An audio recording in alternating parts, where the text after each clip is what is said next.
Hello. In the Crown of Aragon 639 years ago, it was May 30th, 1387. My name is Jonathan Seyfried. I'm a PhD candidate in history at the University of New Mexico, and this is the Historian's Notebook, a podcast about how history gets made. Season 1 is titled Multcara Companiona. We're looking at a document from each day of the first year of the reign of King Joan I of Aragon and Queen Violant de Bar. Let's begin today's document.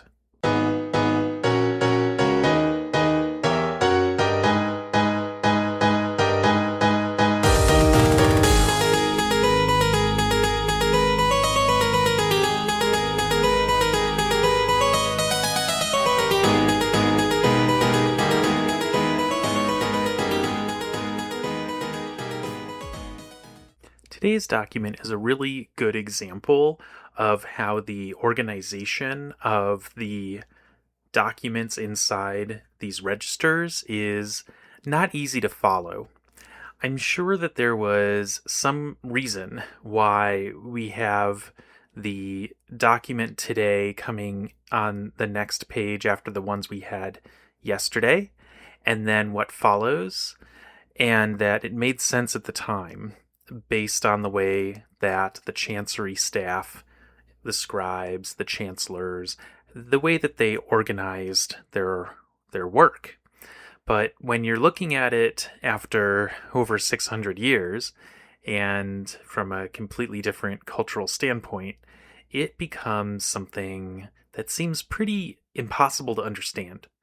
So yesterday we were looking at folio 12R, and on that folio, we had a document from May 29th in which Violant was trying to get a curandera, a woman healer, a medicine woman, from Monistrol de Montserrat to come to Barcelona, presumably to help Joan to recover from his illness. And then on the same folio, we had another letter dated June 4th, which is summoning the royal physician.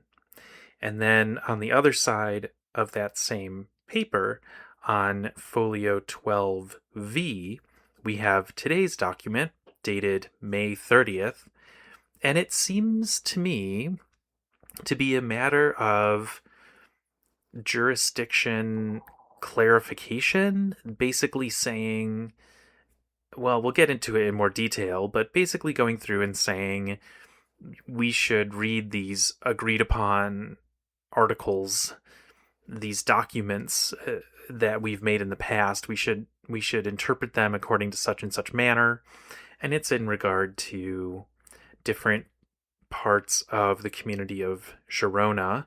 I think, well, for sure the aljamas, but the phrase is en los locs aljamas. So the places and the aljamas, the religious minority neighborhoods. So that's May 30th. And then on the next page, on folio 13R, we have a document dated June 11th. So over a week later. And that one is from Violant to her brother-in-law, Marti. So a little bit more of a personal family connection there. And then the next document on folio 13R, same page, is June 20th. And that is a letter to the King of Castile. And in that situation, we've got something that is very much about the diplomacy that takes place between kingdoms.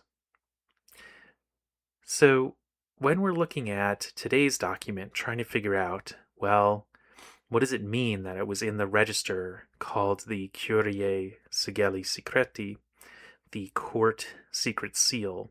It's really not easy to answer that question because here we have, in the space of 3 pieces of paper, all, in this bound volume, these vastly different topics and also different dates. And it makes it all the more mysterious. So maybe one day I'll be able to explain this, but at this point it seems to me pretty inexplicable. And that just makes it exciting. So, anyway, let's talk about this document today. It is addressed to a certain Mossen Pere or Mossen Pedro, and the letter starts with Mossen P and then a period. And then there's an addressee line at the bottom. And there we have a P with a superscript O, so something like Petro in Latin, or Pedro, or Pere, or Pear, you could say. I've heard it pronounced both ways. All these names, they are the same. It's Peter. And so we have the addressee first name very clear. And then the surname, that is not clear. It certainly has a day. So we have in the addressee line at the bottom, day, and then it looks to me like Aninone. But that doesn't really sound like a last name, and I but I think it is. And maybe I'm confusing the paleography here. So we're just going to kind of hold off on this question of the surname. And then after that, I thought maybe that was the surname, but now I'm thinking that because it's capitalized, it's capital G with an abbreviation mark for an ER. I think it's actually maybe the place. The next word is also capitalized. That one is easy to ascertain. It's gubernatoris. Gubernatoris, and now I'm going to use some Latin knowledge here. It's in the genitive case. And so when I looked that up in Whitaker's online Latin dictionary, there's a couple. One of the definitions is pilot or helmsman, but then the third definition made sense here. One who directs, one who is in charge. And so the gubernatoris in the genitive would be the person who is in charge of, and that would refer back not to what comes next, because what comes next is in Catalonia. So the person who is in charge of, and I think that is where we're going to go back to the mystery word that begins with the letter G. And because elsewhere in the document I saw that this was about Girona in some way, because the bailiff of Girona is mentioned in the middle, I think we can say that this particular person whose first name is Petro, according to the Latin in the addressee line, he's in charge of some of the officials in Girona, or maybe even we could say that that's not Girona, but maybe it's instead something like the elders, like Geronite. Yeah, it's hard to say, but basically we're in this document seeing an official being addressed, someone who has some kind of authority in Catalonia and in regard to the town of Girona. The probata information is also interesting and not easy to understand fully. We start out with our trusty scribe Bartolomeo Sirvent, and then we have a mandato domine regina, and that regina or reginae is on the beginning of the second line of the probata. And then we've got facta ad, and then a word that was a little bit of a mystery. Not many Latin words begin with R-O-L, and so I went to Logeon, another online Latin dictionary, where you can see basically a list of words in alphabetical order after you type in one that you're searching for. And I found that there is a verb, rollare, spelled with two L's, and it is primarily used in order to describe when you're rolling a cask, like a cask of wine, apparently. But then it does have a definition and has been used in the late Middle Ages to early modern era to mean something more along the lines of enroll when we're thinking about documentation purposes. So basically, adding to the list. And, well, I mean, enrollment, you can think of it that way. And I think that it's interesting because there were documents that were stored in rolls. And I think that that applies to the time of ancient Rome and maybe is somehow related to how this word could also be used for documentation purposes. But then what I do know is that in medieval England, they would actually store documents in rolls inside of pipes. So there's this whole series of documents called the pipe rolls. So I don't know if we're really, going too far afield here with trying to figure out this particular word in the probata, but I think what it means is it was made to be enrolled in the records by the person who's then named Franciscus, and then we go on to the third line of the probata, Doranda. That's the last name of that particular court official, and he's been in a bunch of other documents. He's well attested as one of the high officials for Joan. And then we've got the abbreviations for knight, counselor, and procurator general. And so it's milite consilarier, messed that up, and then procurate generale, maybe? Oh gosh, the endings. What case is it? What is the right ending for that case? These are questions that a seasoned Latinist would know the answer to, and I do not. Let's go to the document. The document is about capitals, and I had to do a little bit of research. I went to the Diccionario, lots of online dictionaries for this episode today. I went to the Diccionario Català Valencia Balear and looked up capitals, and indeed, capital is a word used to describe an article in a legal document. So you could kind of say that when you're referring to a capital, you're basically referring to the contract or the legal agreement.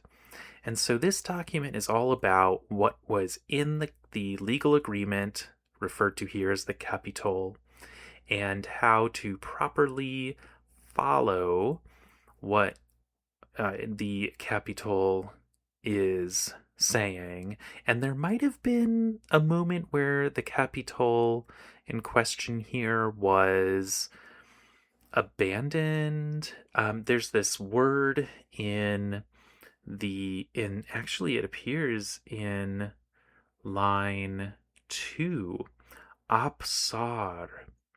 So basically Violant is saying to this Mossen Pere who's in charge of things, vos no opsar, meaning don't abdicate or don't cancel the terms of the agreement. And then we see that verb in various forms coming back a whole lot in this document.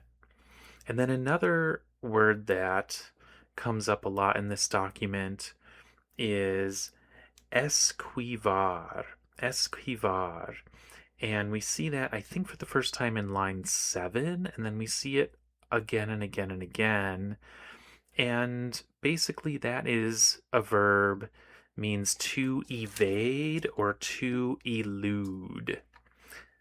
And so what Violant is doing in this particular document is telling Mossen Pere that there's not going to be any kind of abandonment or evasion of the terms that were agreed to. Now, what are those terms? It gets really kind of confusing, and I have to say that my AI help was not all that helpful. It just kind of gave me like this general idea that there were things agreed to, but it doesn't really break down some of the grammar in a detailed enough way for me to really understand this. And then I myself am trying to pick apart some of these sentences and I get lost in them. This is a very like legalese document, but I did want to highlight one piece of this because it connects into my research question about co-rule. So it's at the end of line 10. We have this phrase that is about the jurisdiction. So, la jurisdictio es del signore. The jurisdiction is of the Lord King. And then, now we're on line 11. Los emoluments son nostres. And the financial benefits, like the rent collection, maybe, but the financial the revenues are ours. That's first person plural in the royal we. And so what Violant is saying here is that the jurisdiction is Joan's, but then the revenues go into my treasury. Well, that's confusing because it would kind of make more sense if it was just one of the monarchs that handled both the jurisdiction and the revenues. And this gets to the question that has been a stumper for me all along, which is how was it decided which aljamas and which municipalities were in the portfolio of which member of the royal family?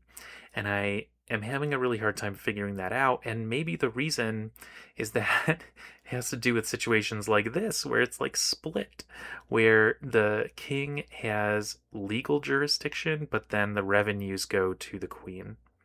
So, how much of that was going on? How much was interwoven in terms of the administration? So, there's the legal administration, there's the financial administration. And yeah, I mean, certainly on a practical level, I can see how those would be separate, where, if somebody is bringing a civil lawsuit, that's kind of in the jurisdiction part. And then if someone is not paying their taxes, that would be in the financial administration part. So, okay, that does make sense to me. But you have to also keep in mind that you've got then these different officials working maybe for the different treasuries and the different legal officials who are intermixing. And yeah, I wouldn't be surprised if, this letter is the result of a little bit of confusion. A lot of cooks in this kitchen, I think, in terms of the governance in Catalonia, and maybe something about Girona in particular. And we do have the Jewish Alhama highlighted in, let's see, what is it, line 12, 13, 14, 15. Some particular issue pertains to them right after the name of the bailiff of Girona. So, no real clear answers here, and I think that maybe I will come back to this document at the end, depending on how much of this jurisdiction and revenue share, like the overlap or the intertwined or the parallel, how much of that will help me. I have to make a decision about whether that's going to be something that's really going to help me answer my research question, or if I just focus on things like Joan's illness, the relations with Avignon, so forth, those other kinds of things. So this is a good example of how at the initial research moment, it's sometimes difficult to tell what's going to be integral to the later argument in the article or the book or the dissertation or whatever it is a historian might be trying to create. Thanks for listening to this episode of The Historian's Notebook, Season 1, Molt cara companiona. If you are leaving with more questions than you arrived with, I've done my job. Sorry if you were hoping to get a really clear idea of what the legal issue is here. Yeah, not going to happen. But remember, fits right in with the motto. The motto of the Historian's Notebook is dissatisfaction guaranteed. But of course, mostly remember that's because, well, if you're leaving any kind of historical work fully satisfied, like all questions have been answered, yeah, that historian probably is not doing the best job, because you can't ever know everything. You always have to make choices about how deep you're going to go into one thing or another. So you're always going to, if you're reading good history or listening to good history, leave dissatisfied. Visit the website to see an image of today's document and additional show notes, and listen again tomorrow to hear about the next day in the first year of the reign of King Joan I of Aragon and Queen Violant de Bar. In the meantime, take care.